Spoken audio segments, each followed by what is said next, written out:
So it is still Wednesday, so I have Wednesday through Monday, 5 days to reach a rating of 2424. I am not close at 2357.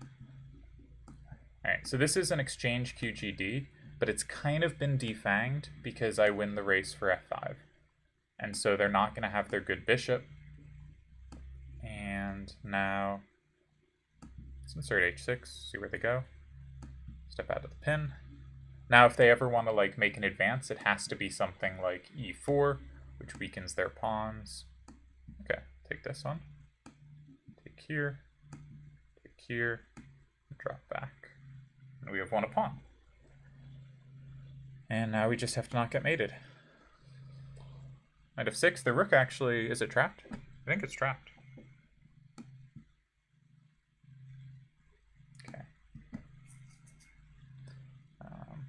Of course, do not want to hang mate in 1. So g6. If takes, now rook h8 might be really annoying for them. My rooks on the E and H files are actually pretty good. What am I doing? If knight e4, I take it. Yeah, this might have been a little too optimistic. So I have to take, and then I have rook h8. And is there a clever way to do this? No, probably not. Queen e5 I take, and we're in an endgame. Not where I really wanted to be out of this, but we should play rook d7. Didn't. Guess that's good to see. So I'll bring my king to e7. Try to trade rooks. Their pawns are a little more advanced, but I don't really think they can press here. Until I make bad moves like that. So I'm assuming they'll play e6. They did not, so that was a terrible move. Now their king runs to the other side, and I am lost once again. Alright, made some very poor endgame decisions, and allowing to go into that endgame may have been bad. So terrible endgame play, but... And how did I get in such a bad position? I blundered knight e4 when I marched my king forward for no apparent reason. So really bad practical decision making. I guess we'll just go for this endgame. Because I've been so good at endgames, as we've just seen. Alright, we'll check and then play bishop h4, and that will defend the f2 pawn. And the bishop on g3 is pretty good, because their king would love to run to c7. Bishop d3, just trying to play rook e1 fast. And now maybe bishop e4. Tie them down just that little bit if we can. Knight h4 to f5 maybe. f4. Things are pinned, so we'll just take on c6 and then e5. I was saying things are pinned on the e file, so they can never play ef4. Otherwise, they might have had ef4, bishop f4, g5. But if they play ef4, it can move with discoveries. And that seemed pretty good to me. Alright, we'll reroute the knight. Okay. Keep the pawn. Keep the knight. Question the bishop. Are we really questioning it? I guess not. Let's get out of this pin. I'm going to take back king, I think, which looks a bit silly, but I want to see what the bishop does. Okay, knight d4, threaten c6. My bishop's probably better here. Okay, knight c7's threatened. Okay, they don't have rook a2 because my knight covers it. Okay, my knight covers a3.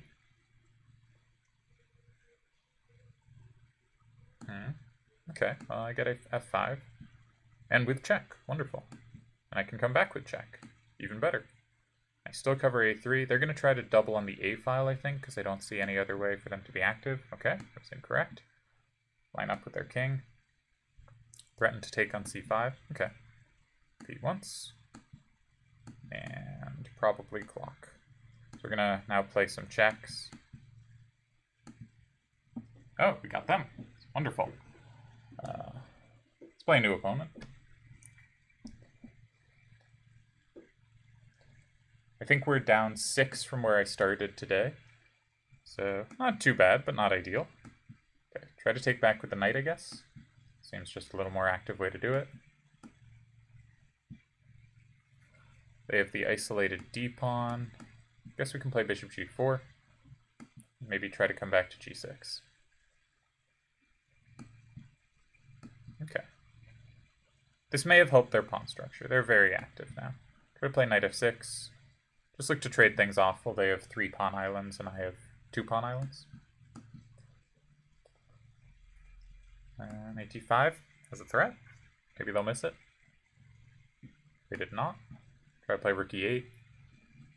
They can play e4. What you gonna do? Threatening bishop f5 and knight e3. Okay.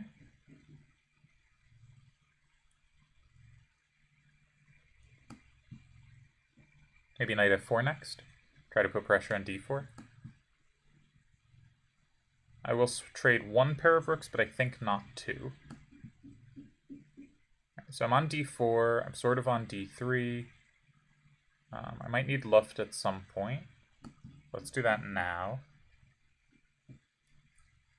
Okay, no longer on d4. But if they play rook e1, I will play rook d8. I can also swap and win a pawn, but I don't want to. Alright, we're going to come back. Hit f5. Maybe they'll play g4, which I hope is weakening. They did not. But now, where's their queen go? Just there. Yep, makes sense.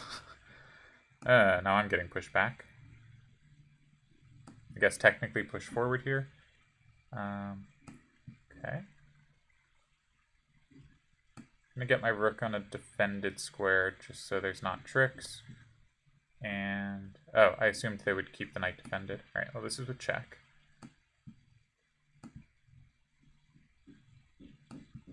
Try to keep them sort of tied to that back rank.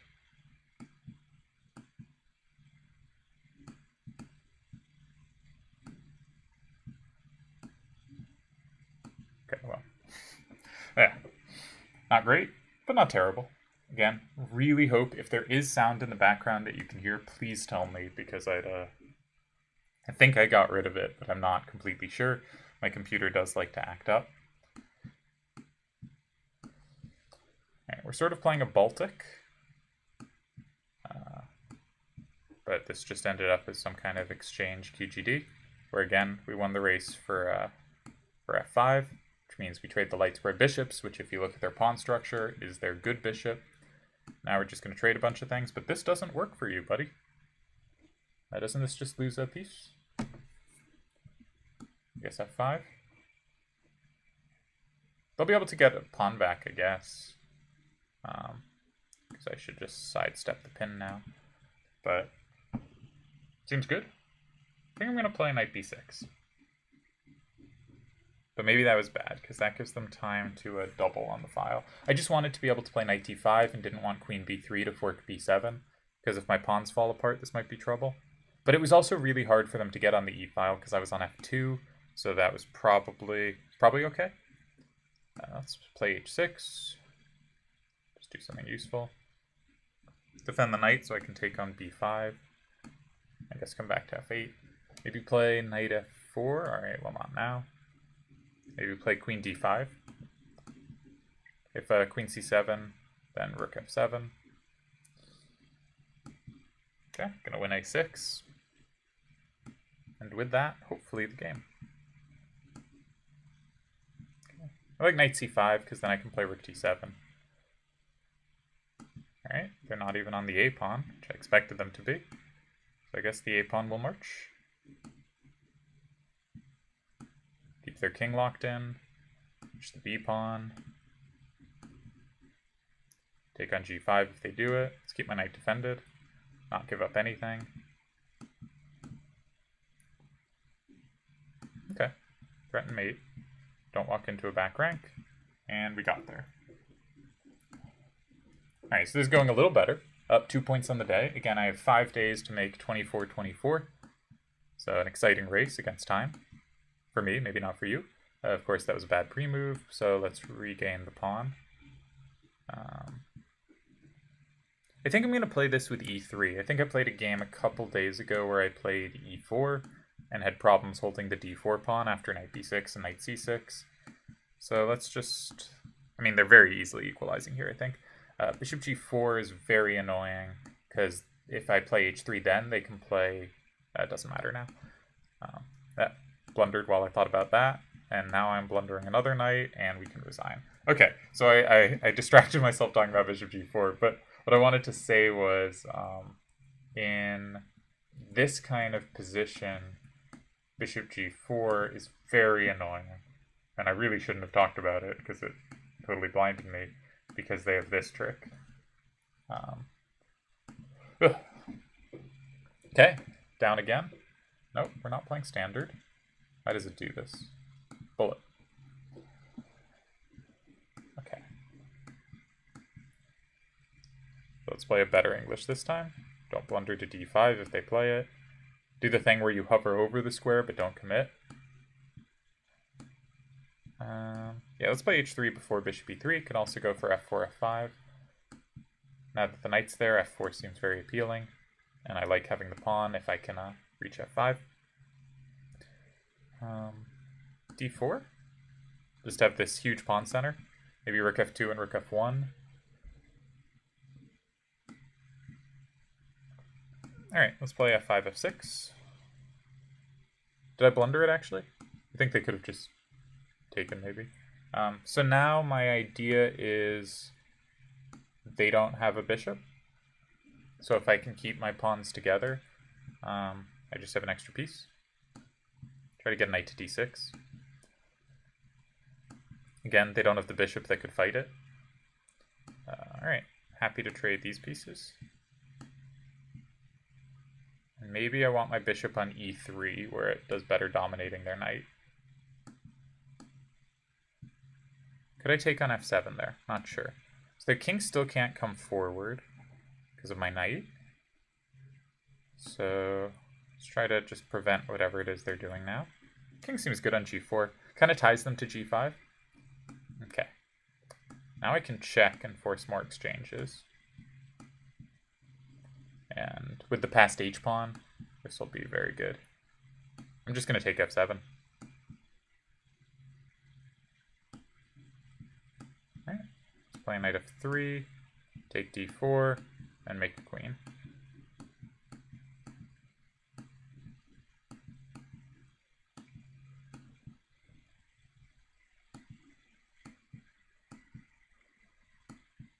Come on, buddy. There we go.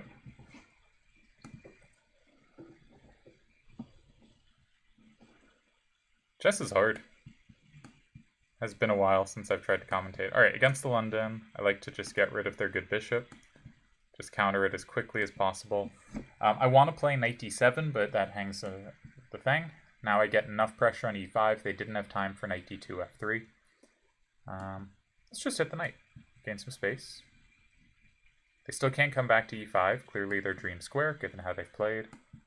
And I think I'm going to get some queenside activity. And perhaps even better than that, so I could play a4. The idea was b4. Play c5. But I take with check. Let's try to just blast things open. Make sure not to hang my queen. If they hadn't castled, I was sort of threatening c2. No, their knight defended a1. I was threatening nothing of the kind. This looks like an active diagonal. Maybe I can hold on to the pawn, actually. Try to play knight d5. I can take back queen or knight. I'm not sure which is preferable. Let's pretend I'm mating them. Maybe they'll believe me. They did. Let's pretend I'm sacking on e3. I do like pretending. Alright, well, I'm on their queen. And how do we want to do this?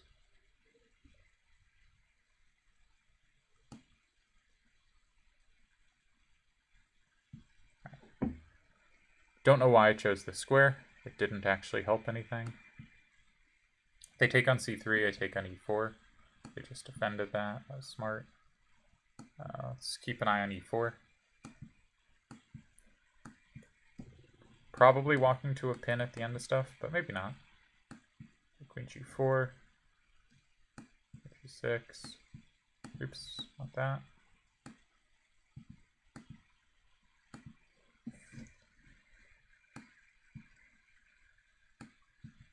Too slow. Alright. Huh. I really should be looking back at these games. That is the way to actually work on your chess. Okay, you take the pawn.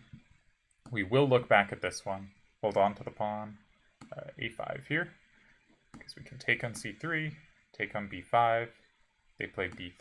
We play bishop b7 to make sure the pawn isn't pinned. They can't take on b4. And then we develop at our leisure and hope they don't know. Okay. This is always a good break for us, I think. Yeah. Not scared about this, I don't think. We get a lot of e-file pressure. I thought. Can they play f4? Might be able to. Okay. Seems... I was gonna say this seems fine, but suddenly it seems disastrous. I gotta save the bishop. They can take on h7 and then g7 or the... Alright. We're gonna analyze this one. We're gonna learn something. Alright, so this is all book. And then how did I collapse so quickly? So let's put on the computer. Queen c2. So I castled. They played e4. Now I thought the automatic response was e5. Apparently that is not the case. Knight h5. So if they just castle, the idea is knight f4. Their bishop lacks squares. So if they do something like g3 looks dumb, okay, but I guess it's actually maybe the best move. I play f5 and just blow things open. That makes sense because the knight on f3 is loose. And what's another type of move? Knight d2 is a standard move. And then I guess we go knight f4, bishop f1, and then f5 is the break. Very interesting. Alright, so if their king's in the center, f5 becomes a really good break. And the queen on c2 suggests knight f4 is surprisingly useful. Alright, what about bishop c1? Just one more try. Then I go e5 because I have a lot less on it. So okay, how did I continue? I went e5, d5, and I should not just give up the pawn. Though that doesn't seem so bad. I should play queen c7 and prepare it, just make sure everything's defended. I do not need to occupy the square. And now I shouldn't go to d6, I should go to c7 if I'm going to move my queen. And I was a little worried about f4, so how does this work? I just get my queen side rolling. So when in doubt, roll the queen side. Alright, this is good to know. I play the triangle a lot, but I very rarely get the main line. So I haven't looked at it so much. Why is this default to this? Let's default it properly to the only true game of chess, bullet. And then let's play bullet. Alright. So we're down a bit, but I think I learned something. If their king's in the middle in those lines, we want a quick f4. If their king isn't in the middle in those lines, then instead... Alright, so this is a Rogozin type thing. Just going to take this pawn.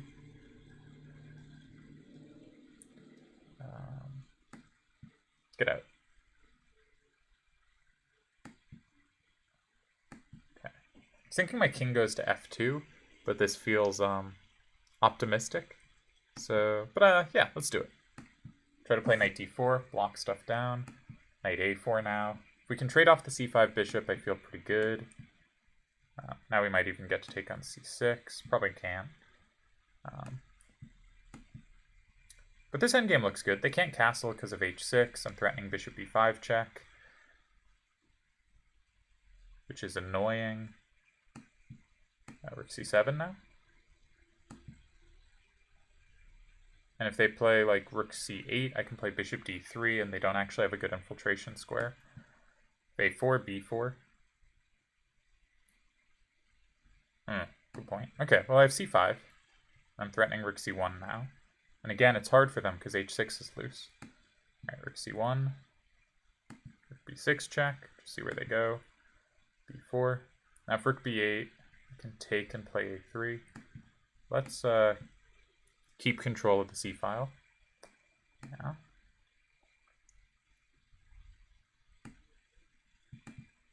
Huh. Okay. Check. See where they're going. That was a good square. I was going to play rook c6, check back, and come over to a6. but now they got there first. This has suddenly gotten infinitely worse than it was just a turn ago. Try to get the bishop to c6 and mate them with rook a8. Of course, I did not have time for this. Okay, that would be faster. And they didn't notice the clock. Ooh, lucky. Okay, got a very nice position and then didn't grind it well. So here I should just be up pawn without counterplay. a3 is a good move. So how can I make sure they don't sneak in? This was a very clever way to get the rook involved. So what would be a better way of handling it? I want to move my b pawn. I thought when I played rook c7, so maybe I should just play rook a6 here. So b5 and then rook a6. But I thought I'll check, I'll come back, and then I'll play rook a6. Why did I think I needed to do that? Rook a6 immediately. I'm on a3, so I can play king e3, hit their rook, and then win a3, and I have these two passed pawns. So got a very pleasant advantage with a little pressure, and then didn't handle it well. But it was enough to win. All right, we're going to play h5 again. After this game, I'm also going to look at these h5 positions, because I don't think I handle them great either. Hopefully they play knight h1 and we get another checkmate. That's pretty funny to have gotten that twice in a span of like 15 games. Sure. I'll take the points. I've been going around 20 minutes. So this will be my last game of this session. Okay, take on d5, play knight c3. We have an improved Scandinavian because I have two central pawns rather than just the one. Let's play f3, do this the ultra solid center way.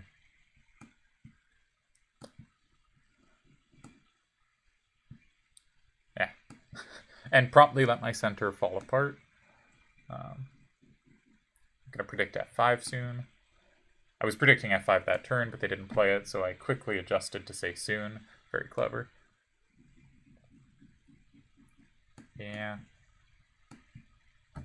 Not hanging d5 yet, though. So let's prepare to double there. Okay. This is all feeling like it's going very badly, but I don't think I've blundered anything yet. Until that move, when I meant to let go of the piece. But okay. Not the end of the world somehow. Let's just get my rooks on slightly more controlling squares. Would be very happy if they trade off this bishop for their knight. I feel like their knight's a lot better than the bishop.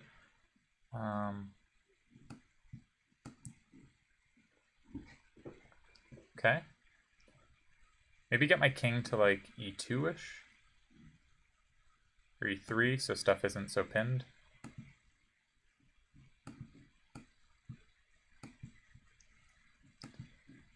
E4.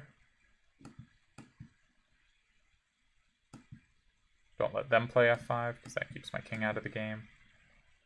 Can I swing around? Yes, I can. They just walked into a mating net. So they have to block with the rook now, actually. And they saw it.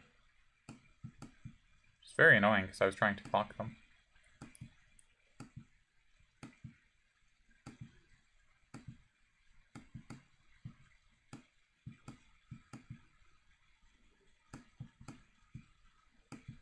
Alright, well, we got off their last thing. That's a shame. But we were definitely worse there and struggling for a while. I did say I was going to look at it, didn't I? Did say I was going to learn something. I never do. Okay, well, our knight looks rather dumb. Try to get to f5. Hopefully it will look a little less dumb. Give it an escape on e7 in case it's chased some more. Alright, gotta get some counterplay. Yeah. I should have played knight h4, of course. I'm going to try to play bishop g5 and, I don't know, blockade something, play f6. We want a tempo, sort of. Oh, they're just going for it. Can I just take the bishop?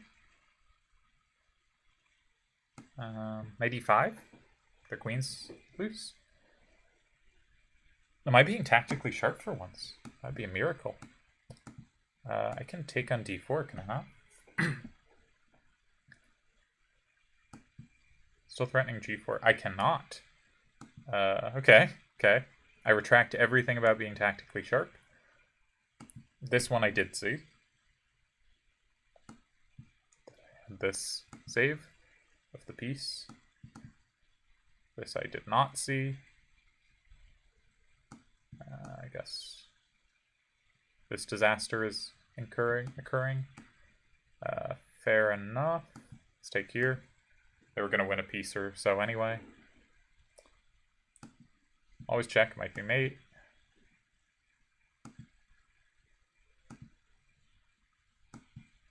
Right, they believe in that principle too.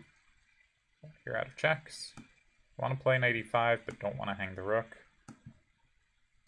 Okay. Now things are looking promising.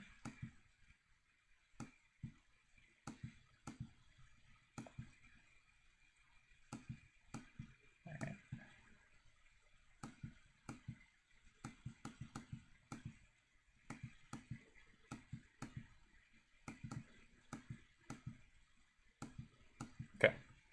I will take that. With 0.3 seconds left, I think they made the impractical decision, but also the kind one. Good sportsmanship. Oh, I did say a while ago this was going to be the last game of the video, so I guess this one is. Alright, hopefully they don't take on c3, as we established earlier. I think that is a huge problem for white. But now I can play b3, bishop b2, knight e3, stick a knight on d5, and I think it's a pleasant advantage. Okay, let's not give them bishop h3. Just make sure we don't lose the exchange on f1. Try to get a knight into d5. Probably have to play queen d2 first. No, we don't. So knight d5. Threaten knight b6. Okay, they only saw the other potential fork. And now this knight comes to d5. Now, I would bet a lot they're going to go for f5 very soon, and I would lose that bet. Do I want the c-file? No, I really like having the ability to pressure d6. f4, the pawn's pinned. That looks useful. So if I take on c6, let's just double up. Oh, I could take on h3. I'd played bishop g2 a while ago. Who knew? Okay, that's not a good move. And I might be able to convert this one. Just might. Alright, let's give them nothing. It's going to just take on e6, but this way I pick up everything anyway. I think they can safely resign here. Barely snuck it out. There was a game in, I did say I was going to stop here, but now I have a story to distract myself with as I go too slowly the next game. There was a game in the one of the St. Louis tournaments where they have the game at the end of each tournament where they take, each team has a team of 5 players, and so you get like a bunch of the super famous, great players like Carlsen, Kasparov, etc. And then on their team are the Sinkfields, these horrible, horrible human beings who also fund chess, but spend their lives trying to ruin Missouri schooling. And so they play in this game where they're switching off every 5 moves. You switch who's in and who isn't. Now my idea was queen b3. If they defend with the queen, I can take the knight. They did not defend with the queen, however, so my trick was not good. Or it didn't work in this case. Yeah. Don't love this. If f3, am I going knight g3? I guess so. Rook e1. Knight f4 is very annoying. Okay. Okay.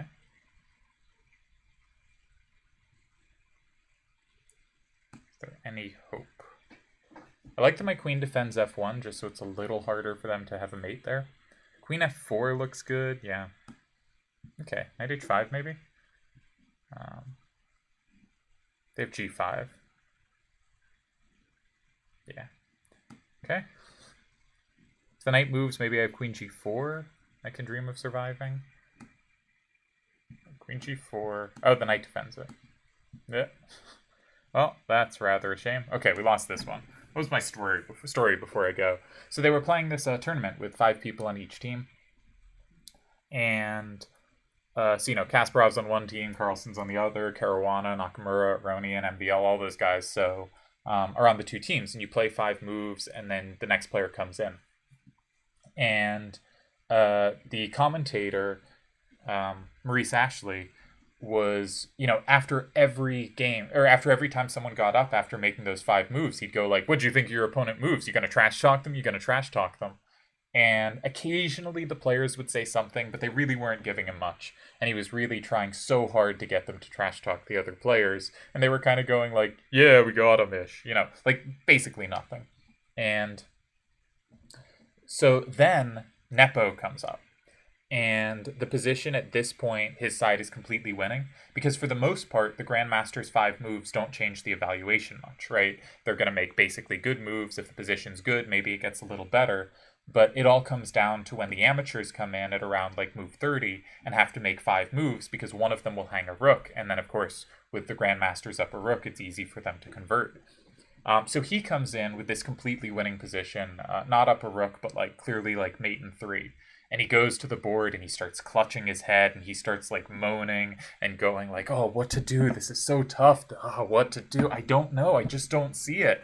And then like finally he goes, I guess I'll go this and then checkmate. And goes, wow. And Maurice Ashley goes, so what was going on there? And he goes, well, it was such a tough position my team put me in. But with my brilliance, I eventually found a way out and a way to win.